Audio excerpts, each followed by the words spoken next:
The following is a presentation of the Greater Ontario Junior Hockey League.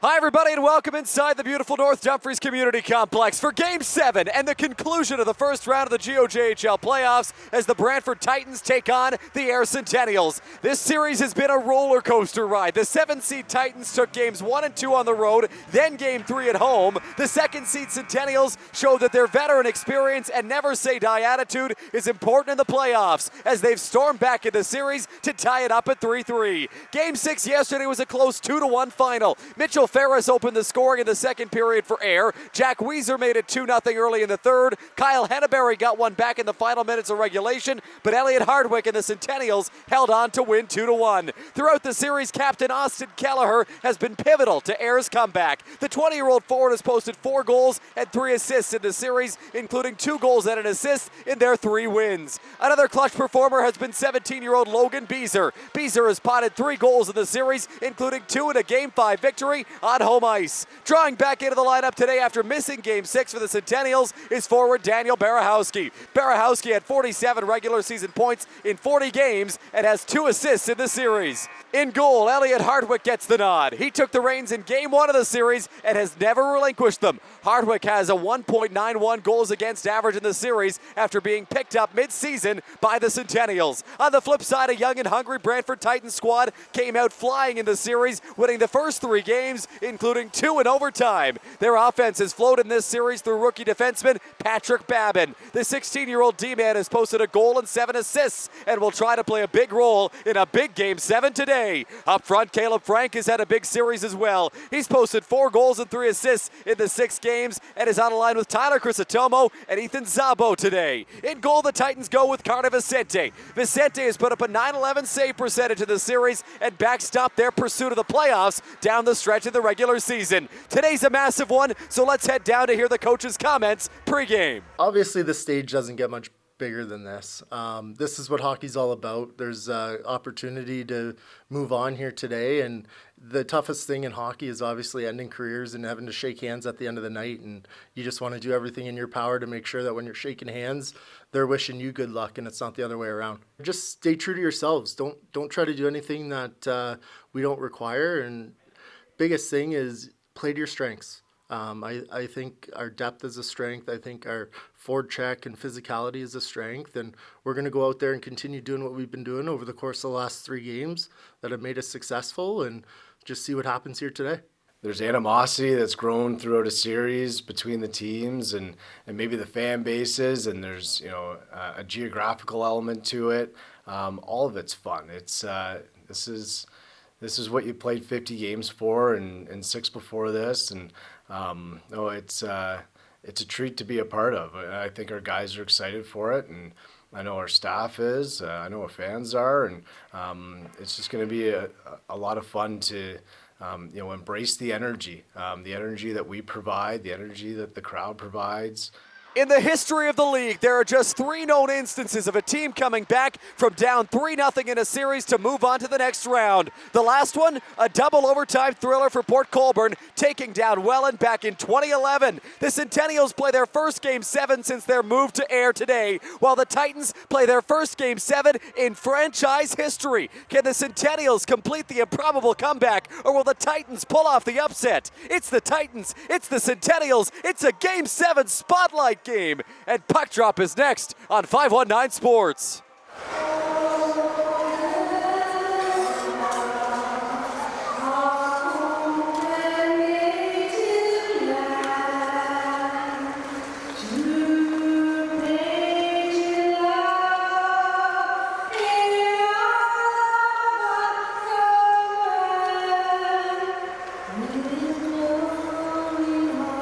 We see thee ride the true north star.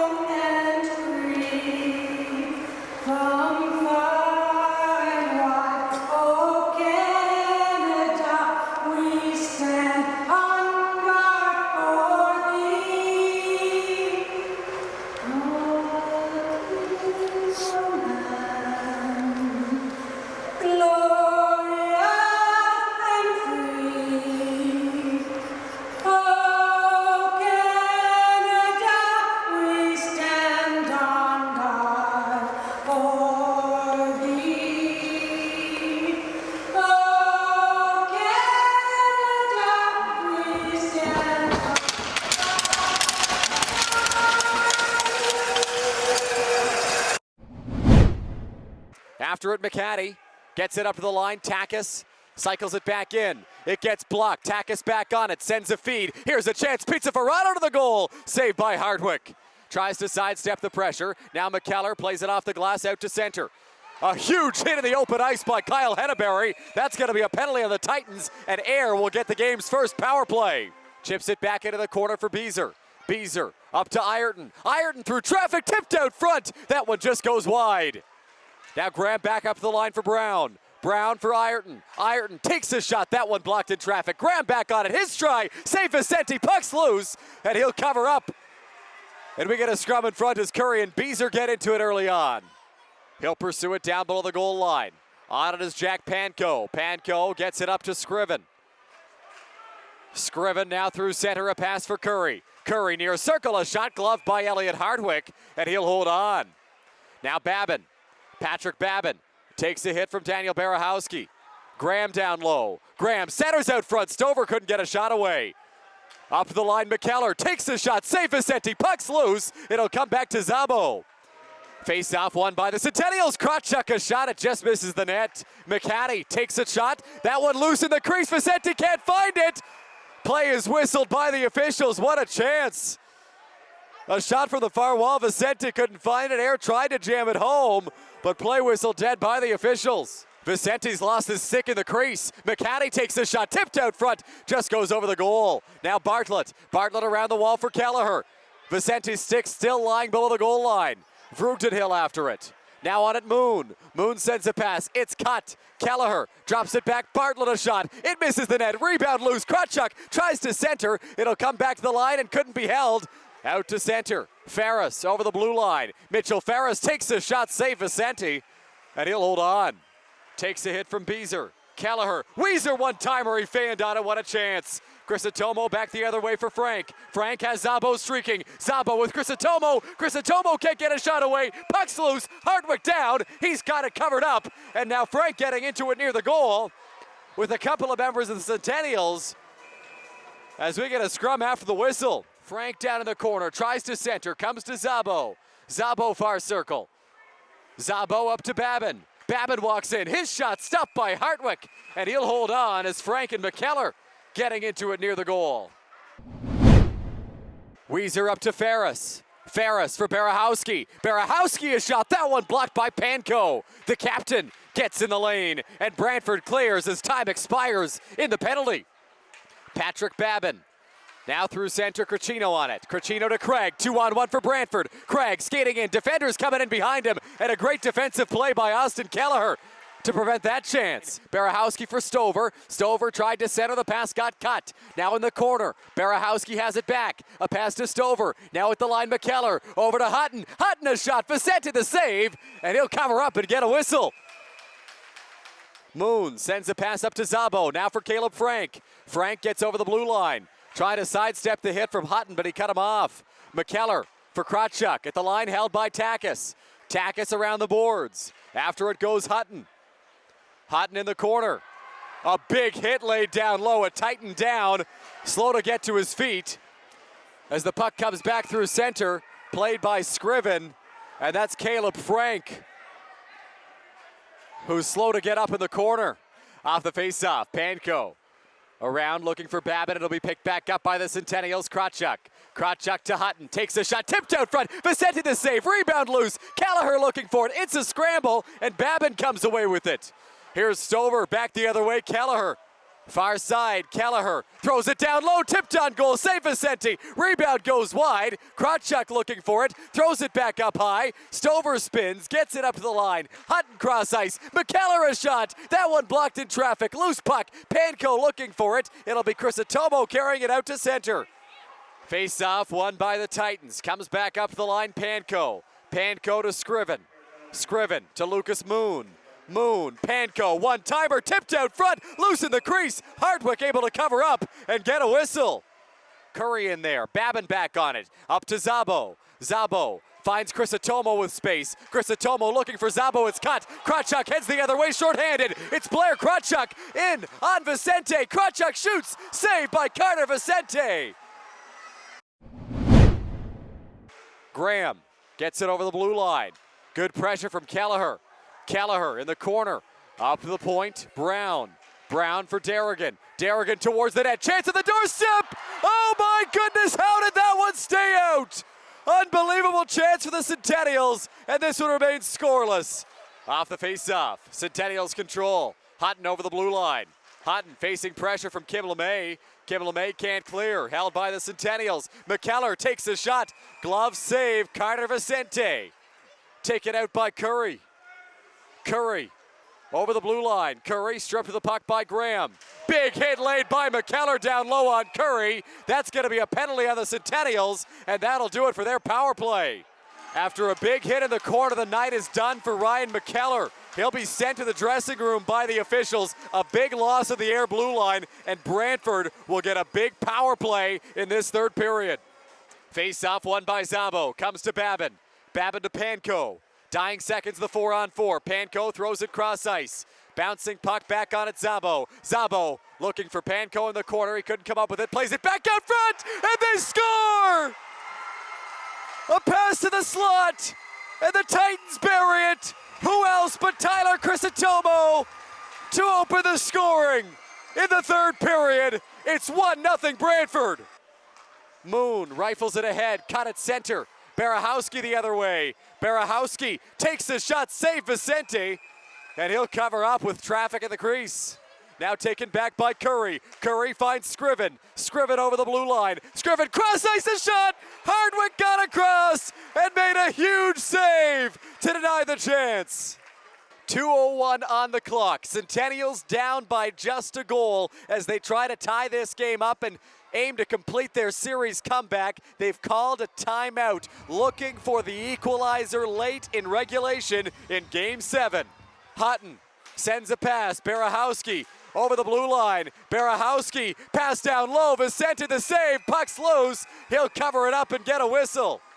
Looking for Ferris off the wall. Mitchell Ferris at the blue line. Ferris sends a pass. Graham takes the shot. Save Vicente. Puck's loose. He's got it covered, and we get a whistle. Centennials thought the whistle came a little quickly, but we got a stoppage. Face off to the left of Vicente. Won by Brantford. Panko for Babin. Babin fires it down the ice, right down the middle, and he hits the empty net. Babin from one end to the other. A near 200-foot goal. And the Titans take a 2-0 lead with 42 seconds left in regulation, and they can smell the second round.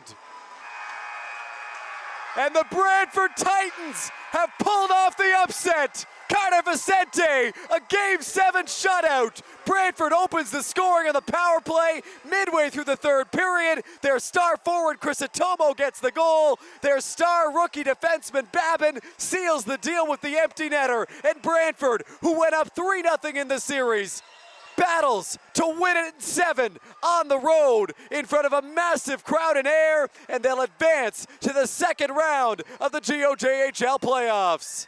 What a series between the Titans and the Centennials. Brantford took games 1, 2, and 3. Ayr fought hard. They battled back to push the series to 7, but just could not close out the comeback. The Titans pull off the upset, and they move on after a thriller of a first-round series in the Eastern Conference. Every guy in that room's worked hard to this moment, and we're not done yet. This is just one series. We're here to win 4. We're here to play till May, and every guy in that group knows we have a chance to win We have a chance to win this thing. The Southern Cup's our goal at the end of the day, and I know we have the group of guys in this room who can do it. We're the tightest team in this league. All these guys putting the effort day in and day out, on and off the ice. I couldn't be more prouder of this group. What a moment. What an accomplishment to win this series. This is my first series win in junior hockey, and no better way to do it in my hometown with this group of guys, who I love all of them. We're all brothers in that room, and I couldn't be more proud of all these guys. We all work together, first line, fourth line, first D pairing, third D pairing. We all came together today, and we all wanted to win this game. You know, I'm at a loss for words after this win. Game 7, we bent. We were up 3-0. We bent, but we didn't break. And I give a lot of credit to these guys in this room for coming together in that last game, Game 7. Winner take all. To not give up a goal. and stay tight throughout the game. We knew all we had to get was one with Carter in net. We knew he was shutting the door for us, and we knew after we got that first goal, we knew we were winning this game.